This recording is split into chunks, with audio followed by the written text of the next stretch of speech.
It's always exciting to hear an expert dive deep into a team's situation. Recently, Daniel Popper joined the Guilty as Charged podcast and shared his perspective on the Chargers. It was an incredibly insightful interview that truly revealed the current state of the team. In this video, I'll break down the key points from that interview and analyze what's next for the Chargers. Stick with me, because in just a few minutes, you'll have a clear picture of what's really happening. And if you want to hear the full podcast, I'll leave the link in the description. Let's get started. What's up, buddies? Welcome back. If you are new here, make sure you hit the subscribe button. We cover all AFC West news here on this channel. One of the key points Daniel Popper highlighted is the Chargers' unique position heading into the draft. Unlike previous years when glaring roster holes dictated their picks, this year the team has the flexibility to truly adopt a best player available approach. This flexibility is a testament to the depth they've built through free agency. But what does best player available really mean for the Chargers? According to Popper, there are 7 key positions the team could target: running back, wide receiver, tight end, interior offensive line,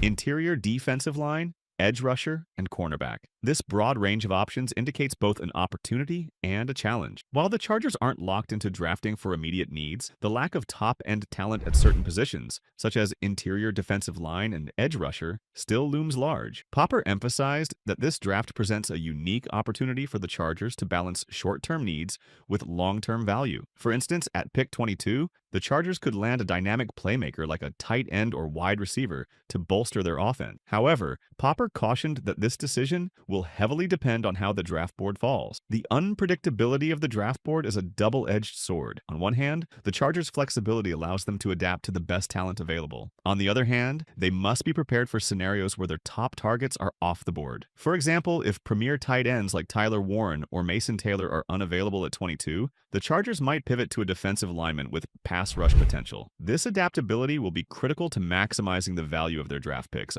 To understand the magnitude of this opportunity, consider the impact of recent drafts on teams like the Eagles and Ravens. Both franchises have consistently leveraged flexibility to secure high-value picks, setting their rosters up for sustained success. The Chargers have a chance to emulate this approach, which could elevate them into a perennial playoff contender. Additionally, the draft's unpredictability opens up scenarios for trading down to acquire more picks. This would allow the Chargers to address multiple positions while still securing impactful players. For example, moving down from pick 22 might land them a player like a physical cornerback or a versatile defensive lineman while gaining extra second or third round picks. These extra selections could be used to draft developmental players, adding even more depth to an already versatile roster. Daniel Popper raised an interesting point about the Chargers' approach to free agency, and I 100% agree with him. The Chargers' free agency approach has been deliberate and calculated till now. Popper noted that the team has leaned heavily on one-year contracts to build depth without compromising future flexibility. This strategy has allowed them to address immediate needs while keeping an eye on a potentially stronger free agency class next year. One of the standout signings this offseason was Elijah Molden, a player who brings versatility and reliability to the secondary. However, many of the contracts signed were short-term deals in the $3 to $5 million range. This approach aligns with a broader philosophy of avoiding overcommitment to players who may not deliver long-term value. Popper also discussed the importance of the compensatory pick formula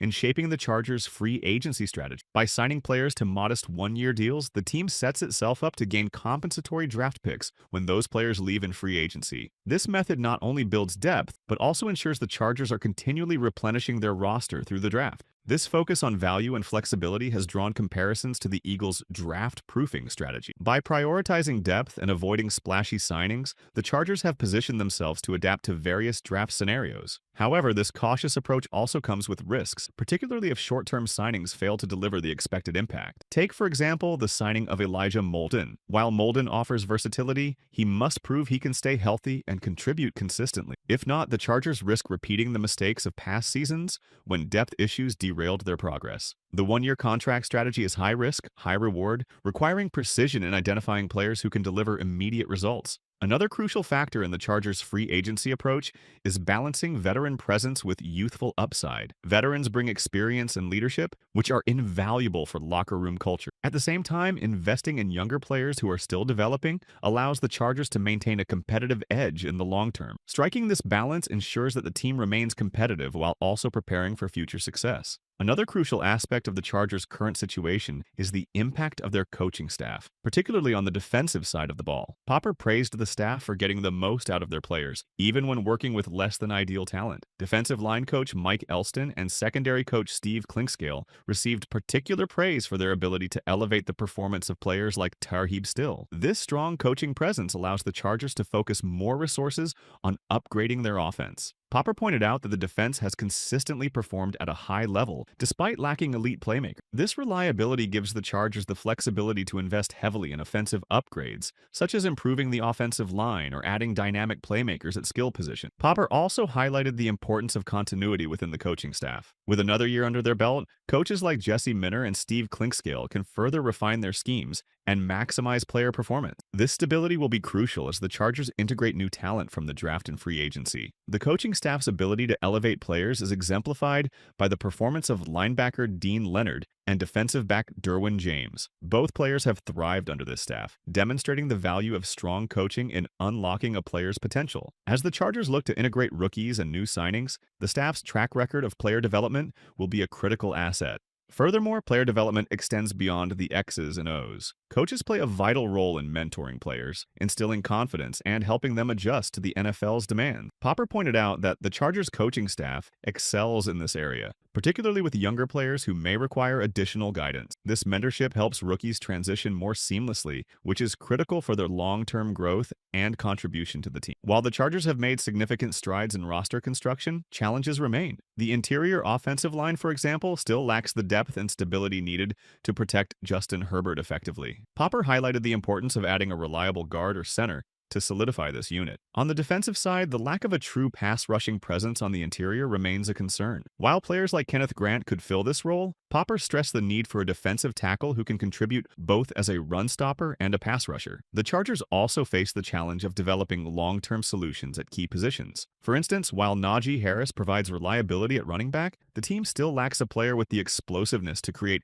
big plays out of the backfield. Similarly, while the secondary has been bolstered by short-term signings, the team needs to identify and develop long-term cornerbacks to solidify their pass defense. Despite these challenges, the Chargers have several opportunities to build on their success. The upcoming draft provides a chance to address key needs and add top-tier talent. Additionally, the team's depth allows them to take calculated risks on high-upside players who might not be immediate contributors but could develop into key pieces down the line. Consider the potential impact of drafting a dynamic tight end like Mason Taylor. A player of his caliber could provide Justin Herbert with a reliable safety valve in the passing game, transforming the offense's ability to sustain drives and score in the red zone. Similarly, an explosive running back could complement Najee Harris and add a new dimension to the Chargers' ground game. Drafting an elite pass rusher or a lockdown cornerback could also solidify the defense, allowing the team to compete against the NFL's top offenses. With opponents like the Kansas City Chiefs and Buffalo Bills in the conference, the Chargers must build a defense capable of creating turnovers and applying consistent pressure. These moves would not only address immediate needs but also set the foundation for sustained success.